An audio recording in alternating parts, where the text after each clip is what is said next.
Sweet. So I'll just go through this as a start point. Obviously, this is a part of the becoming CEO of your career process, and how we get there is by using the success framework. The reason why that matters and why I care about it is because I help businesses, entrepreneurs, and driven individuals find out who they are, what they're here to do, and how to get there. And that's ultimately the purpose of everything I'm going to lead you through over the next sets of sessions and periods. It's why are you here, what are you here to do, and how do you get there? So that's my purpose. That's why I'm doing this stuff. The goal is really find fulfillment in the work you do, understand who you are, what you're here to do, transition from your current role into something new. So it could be as practical as a career-driven thing, or what is your career. Discover your passion and goals. I think, a lot of people talk about finding your purpose, and it's not just find your purpose. It's each core element that makes it possible to live it. And even when something is shit, enjoy the crappy stuff as well, because you can see your purpose in your day. Or it could be as simple as improving in your current role. So you might be doing something that you love, but you want to get something more out of it. And so I can pretty well make sure throughout this whole process you'll get some or all of these. I'll introduce you to a whole range of things that will get you there. So I'll introduce you to strategic tools. I'll introduce you to analytical tools, reflective and creative processes. We'll share a bunch of activities along the way that you can use, and obviously get you there to the end of becoming CEO of your career. Like any 2021 person, there are always tools that can make things easier, but the main thing that you'll need is paper. And if you have paper, you'll pretty well be fine. But there's obviously other things I can show you down the track. To get there, activities, reflection, and action. They're pretty much the main three things. And if we do those, we should be able to get the outcome. Both of you, I think, I've shown this framework to, comparing self-analysis to facilitated analysis, is you get out of your brain a bit when you have it facilitated.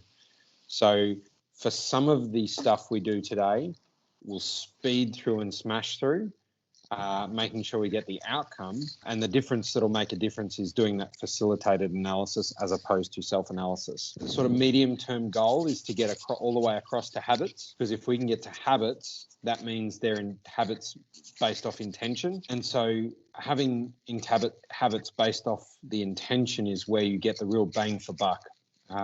Currently, I'm still include myself in this, we live off habits that are learned as opposed to habits that are created. And so that's really my sort of medium-term goal, to get you both to really specific habits that if you just nail habits, you get everything else that you've worked on. And the start point is analysis. Values, purpose, vision, legacy. That's what we'll work through over the next few sessions. I anticipate we'll get through values and purpose today. In just a moment, I'm going to get you through the process of identifying your core values. So I guess that's sort of the overview of the success framework, becoming CEO of your career, and what we're going to focus on in this session. Likely just values, possibly values and purpose, because there's about 6 or 7 different activities that we'll smash through. Happy with that stuff? And I'm guessing down to just crack on. Is that a fair statement? The reason why values matter is because they're ultimately what drives us. They're who you are at your core. It's about identifying what's most important to you, and importantly, finding out what would cause you to quit or leave a career. And so that's sort of the end outcome will be, you'll know core values, added to them, changed them, shifted your order, filled in any gaps that you might have, or find out what would cause you to change or leave. And so they're your threshold values, which are a key to understanding. Morris Massey, the sociologist, identified that there were 3 main stages of us creating our personality. So the imprint period, ages 0 to 7, that's where you don't have any barrier. You just accept everything that comes in and you accept it as fact. From 8 to 13 is the modeling period. So this is where you're modeling people around you, and deciding how to act and behave. And then socializing is where you're socializing with other people around you, and learning how social interaction works, learning how to connect with people, connect with groups. There is another element which is like past 21, where you're learning how to business, learning how to be an entrepreneur, learning how to adult in the workforce. But that isn't backed up by the same work of sociologists. What matters in this is this concept of the imprint period, because that's where you get your core values from, is in 0 to 7. And so that means like your core values for living. Then throughout 0 to 21 and onwards, the things that relate to work and adulting and social norms start to form after that.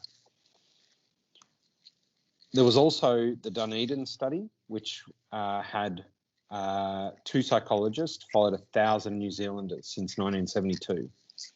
Now, the research, the story, it's all really good. They've got a lot of info you can go consume.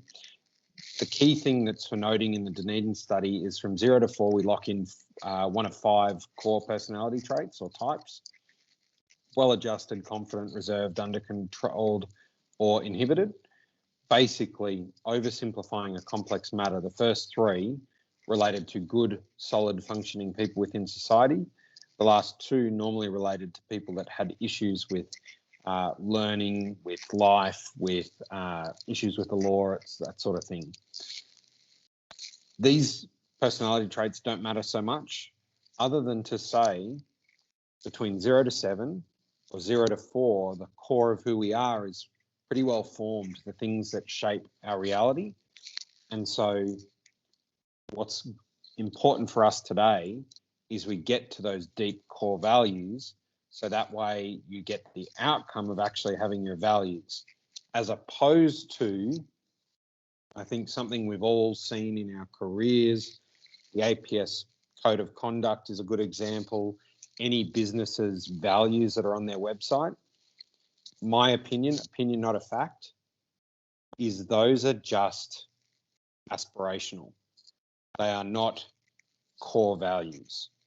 And so you can have aspirational values, but what's more valuable is understanding your core values to drive your decision making, drive the jobs you're going after, etc. So these bits of research only matter in the sense that we want to get to your core values, not have aspirational values. And I've pretty well summed that up. Where your core values come from, basically 0 to 7 through to 0 to 21. For this group, not so much of a matter for us to look at this, other than to say our core values often come from our environment and the things around us. So if we grew up as samurai, the laws around Bushido would have shaped who we are. If we were working with Marcus Aurelius and him taking over the world, we might have picked up virtues of Stoicism. If we're raised as a Christian, we might have picked up some core values from there. Or, maybe we believed in Zeus, and so we grew up in a time where discipline and hospitality were core values. So often Rob, I think you're missing the fastest growing religion in Australia being that of the I'm ready. The Star Wars phenomenon. Yes, they got it in. What is it? That was called? In the last census. Yeah, what is it you're called? right. I've been watching those movies as well. Star Wars. I forget what it's called. I'm a Jedi, which means I'm the way of the Force. Way of the Force, something like that. Yeah. So actually, you're right. It'll be like honesty, prudence, discipline. I think wisdom. Yeah, wisdom. All right. Find the Star Wars values. Note taken. Great feedback. The key point is it comes from around us, and even movies will influence us and teach us these things, especially from 0 to 7. So that's a long version of saying why and what values are, where they've come from. We're going to do as suggested and start deep diving into a couple of activities. So not for now, but if I can be honest, I've repeated this process that we're about to go through. And in fact, both of you have done it for yourself and had some facilitation previously. I've repeated this process a lot of times over the years. And so it's never wasted going through the process, because often there's these different layers we break through. There's a different state we're in when we do it. And so the reason why I point that out is I also have a podcast version of this. So if you wanted to repeat this process after today, there is also a podcast version of this to listen to that you could go back to and repeat the process as needed. What you'll do in a moment, not yet, but in a moment, is we'll start answering questions like what's most important to you in the context of your career. So there's this concept of an unconscious barrier. What happens is we hit an unconscious barrier that stops us from getting to the deep stuff. So we are going to repeat the process we're going to go through a few times. So it may seem weird that I'm asking the same or similar questions of you multiple times, but there is a purpose to doing that, which is to get to the unconscious answer.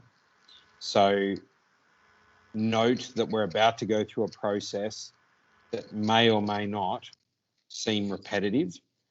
So we have our conscious mind and we have our unconscious mind. 0 to 7, you don't have this thing called the critical faculty. From 7 onwards, you have what's called the critical faculty, which means if something doesn't match your unconscious beliefs, it's rejected. And so that's where the work comes into this next few moments. And that's why I'm going to repeat similar questions over and over again, is to get through those unconscious barriers and get to your core beliefs.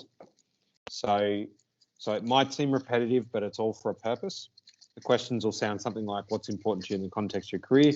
We're going to push through those unconscious barriers. I assume both of you have a pen and paper and or your laptop to do some writing.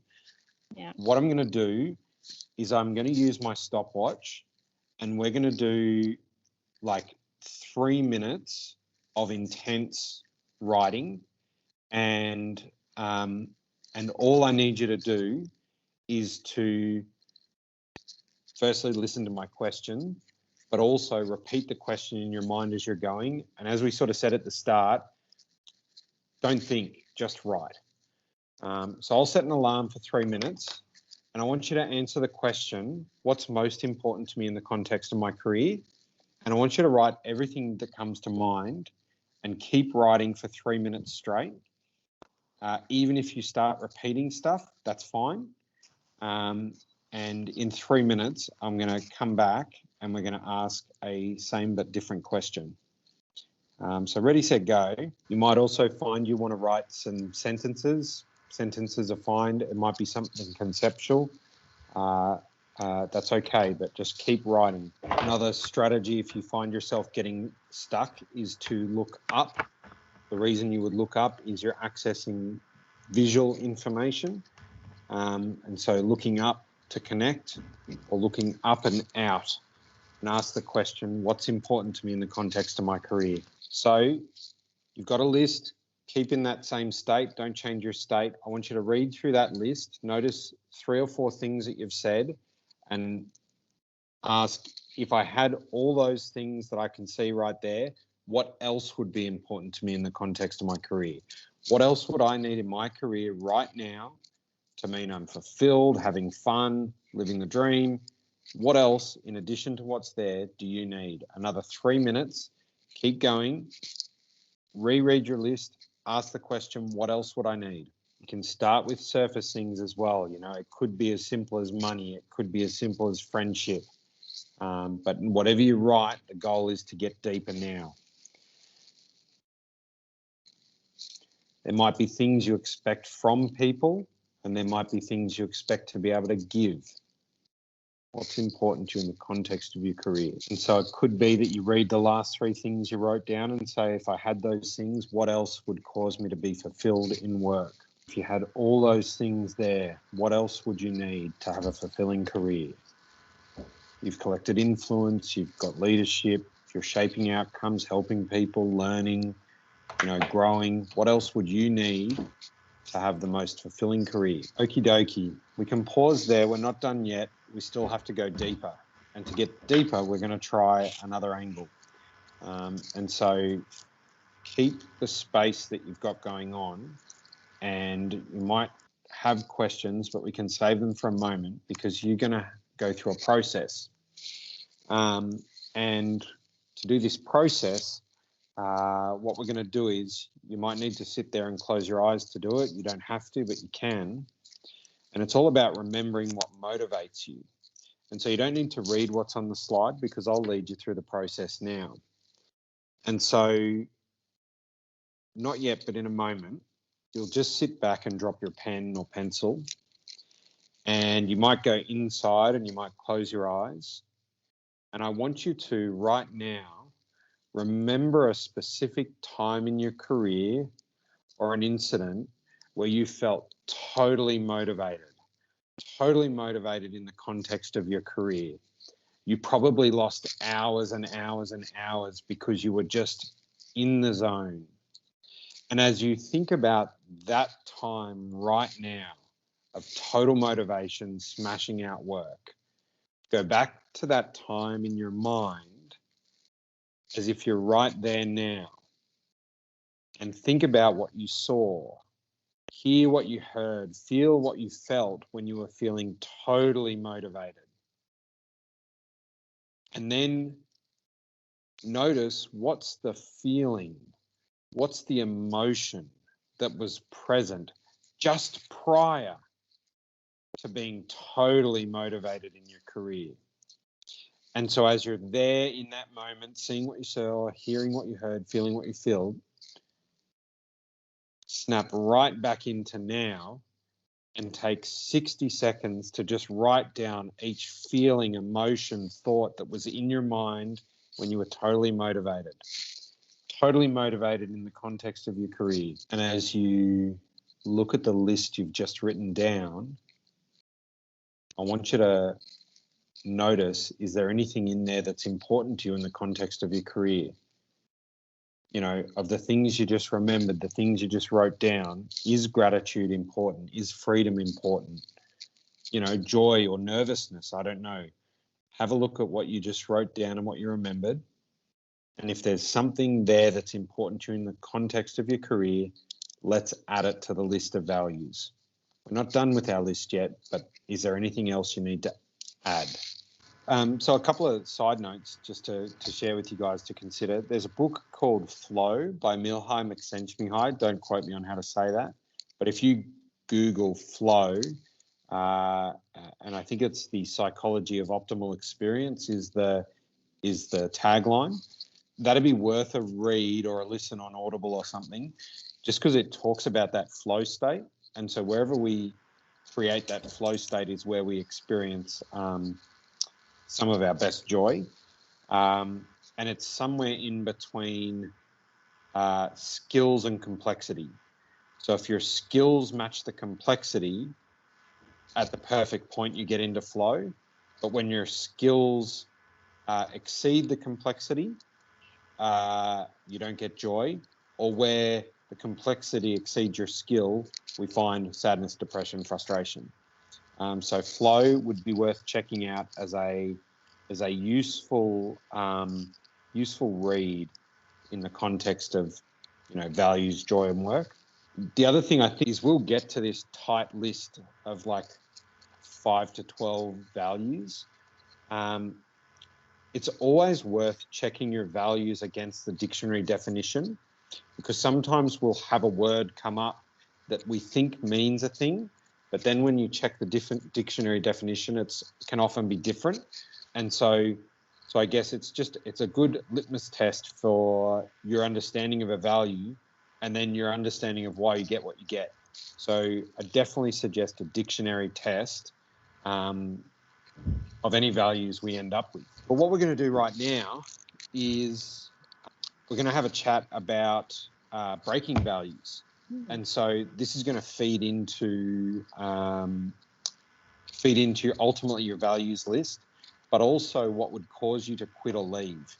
Now, excuse me, this is super critical in my opinion when it comes to working with a company or going to choose a new company or starting your own, is if you know what your threshold values are, you'll be in a position to know if where you're going matches you. And so learning that ability to conversationally elicit values is a skill that we cover sort of in the operating stage of the framework, but it's a core part of nailing, finding that career you love or finding that job you love, is knowing what will break your values. And so basically what I want you to do is take 30 seconds, read every single word you've written down or every single paragraph or sentence, read everything that you've got there, and ask yourself the question, if all of these values were present in my career, is there anything that you would have to have happen that would cause you to quit, leave, or change industries? And so what you're going to do is read through everything you've got and consider, if all of this was present, what would cause me to quit, leave, or change industries? And so just quickly thinking through it, all of that's there. I'm getting everything I want. What would cause me to quit, leave, or change? And just write down a single word that describes the what would cause you. And not yet, but in a moment, we're going to ask the question, for everything that comes up, is there something that's important to you in the context of your career? So I'll give you an example to help shape your thinking. One of the things that just irks me is lying. And so the opposite of lying is truth, honesty, telling the truth, that sort of thing. And so then I ask myself the question, well, is telling the truth important to me in the context of my career? And if the answer is yes, I add that to my list of values. So I'm going to set an alarm. We'll take a minute and a half, write down every heading that would cause you to quit or leave. And you can use your current place of employment as a guide or somewhere you left that you hated. What would cause you to leave? A minute and a half, going now, write feverishly and furiously. And so almost done, 13 seconds. So you may have one of two things. You might have a list of things that would cause you to quit, or you might have a list of things that would cause you to quit, leave, or change careers and their relevant values. But what I want you to do now is go through your list of things that would cause you to leave and quit and just ask the question, is there a new positive value equivalent? So for me, no growth, boring, too easy, or just one gig, just one single job, loss of influence. So the opposites might be challenge. I need challenge. Boring, some fun. No growth would mean learning. So have a read through the things that would cause you to quit and pick out, are there any new values? And then write that value, adding it to your list. And so what I'll do is we'll give it a minute 15 this time because you're getting better at the process. So you've likely got some reasons to quit. You've likely got some new values. And I want you to ask the question, if you were in a workplace where all of those issues occurred, where, you know, you were bored, you were treated poorly, you weren't valued, people didn't care. If all those things happened to you, what would have to happen to cause you to stay? What would someone have to do that would result in you staying in that job, that would result in you staying in that career? The worst of the worst has happened. but you choose to stay because of one or two things. And right now, write down what are the one or two things that would have to happen that would let you or cause you to stay in that career. While you're thinking of those last couple of things, I'm just going to share a quick story about exactly that. Long time ago, I had a colleague that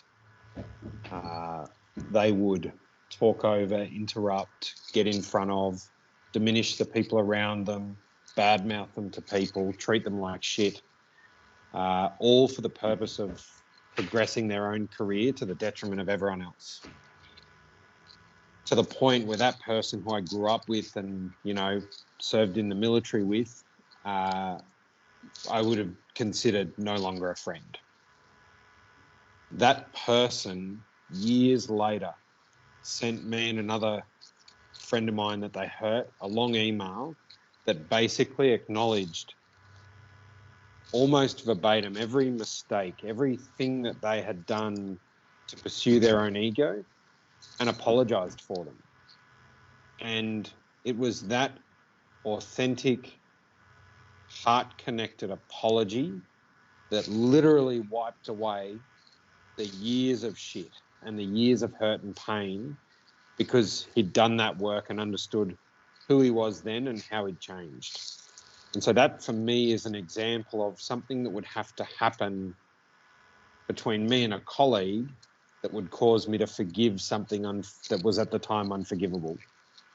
And so really take that just extra 12 to 30 seconds to reflect what would have to happen to cause you to forgive any of those things, because where I want you to end up right now or in a moment is knowing exactly what would really have to happen to cause you to leave.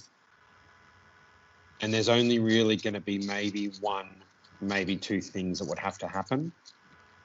But you really want to know what that one or two things is. So that way, without a doubt, in your current career, something in your past or something in your future, you know that it's okay to quit because you've been done by the way that you don't accept. What I'm going to do, a bit of homework, is to grab out your resumes or go through LinkedIn and have a look at which of the jobs in your career did you almost quit, or that you wanted to quit, or that you did quit. And then do that reflective process where you step into your body, see what you heard, feel what you felt, and hear what you heard going on around you just before that feeling. And so if you do that activity, the next time someone offers you a job or the next time you're in it, you'll have the triggers, and you should hopefully never, ever have to use this. But then what you'll have is the opposite, which is what's a core value, because it's in those moments often of tension that we are ready to create change. So I'll give that as homework, because the benefits they're there if you understand the answer to that. So what we're going to do next is, this is probably the harder part of the activity, but it can actually be quite quick, is you've got 10 points. I want you to go through and number I'll give you 12 actually. Number the 12 most important values. So what that means specifically is just put a 1 next to 12. We're not going to do 1 to 12. It's just a 1 next to 12, because they're going to be the values you're going to focus on. Then we're going to order and sequence them. So you're just highlighting 12 critical values that you have to have. And so it seems tight, but you only get 60 seconds for this one, because it's about what's at the core. And so go from the first thing you wrote down to the last thing and highlight 12. You can only have 12. Have you got 12? We're going to do 1 to 7. So I want you to go through that list of 12 and identify what's the number one most important thing. And once you've got number 1, number 2, number 3, number 4, number 5. all the way up to 7. And so you're looking at it to say, well, okay, this is most important to me. Oh, you might need to swap some, but the outcome is you've marked 1 to 7, top 7 values in highest order of priority to lowest order, to the exclusion of everything else in your list. Just while you think on that list, I'll just share this list here, which is like, you know, if I go through everything I've done with you guys today, I can see about 70% of this stuff is still the same for me, right? I've done this activity a lot. And so authenticity, pragmatic, courage, family, fortitude, principled, learning, and honesty, these are like my core values for life and for career. And so what you want to get to with your list of 7 or 10 or whatever it is, do your threshold. You want to make sure that you can have your list of values and you know what they are and what they mean to you. And so a useful tactic that will come into play when we do the purpose work next is take the values that you've just identified, and I'm aware of time, so I'll chat to you guys about time in a second if you've still got a few moments, is I want you to take your values and I want you to write your little story and narrative that goes with each value. So if it's authenticity, what does that mean? If it's courage, what does that mean? And similar to the activity we talked about before, you also want to do a dictionary check for each word you've come up with.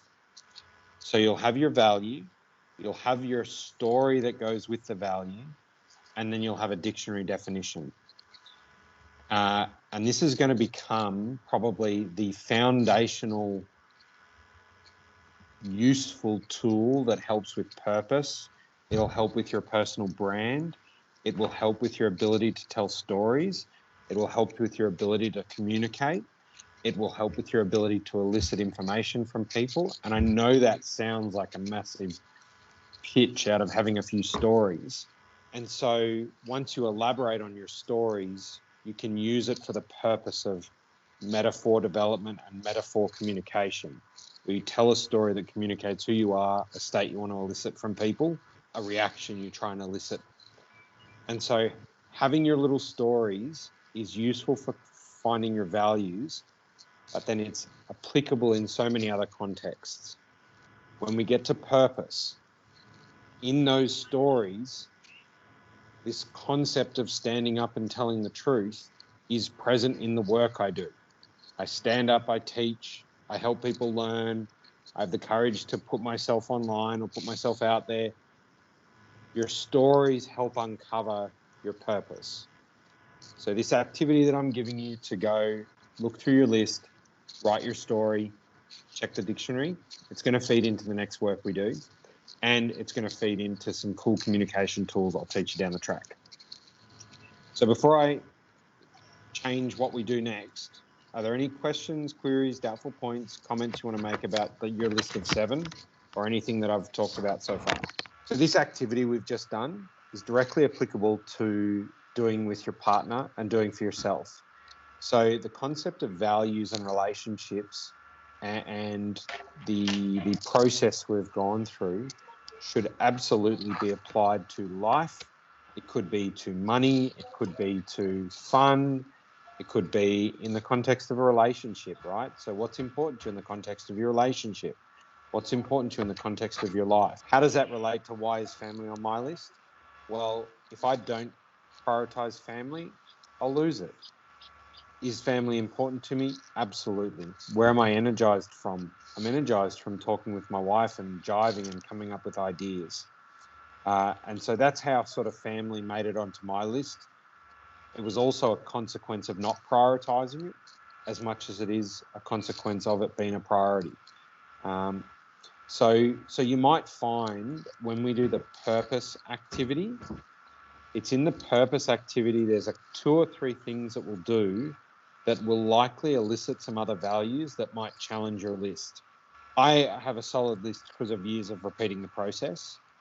And I would suggest the same to you guys, like do this work we're doing, but then go back and listen to something and you know, in a year, 2 years time, redo it.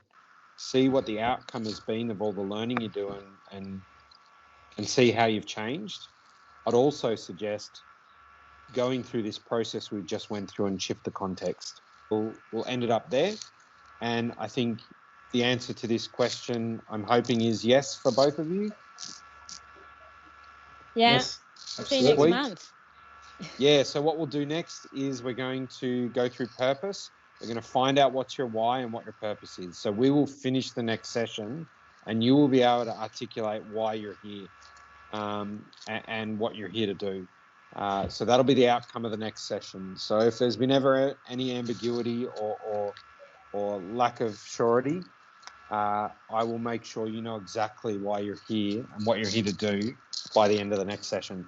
I love touching on the deal breakers, and that reminds me of what things, if I ever come across them in my life, I'm actually okay to walk away from, even though I might be hesitant.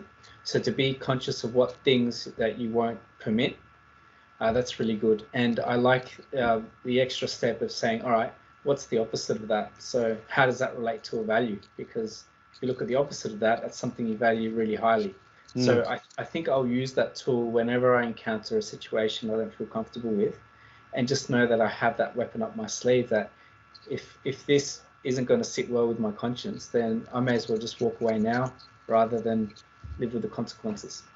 Recalling moments that motivate you and looking back, like that actually really energized me. Yeah, me too.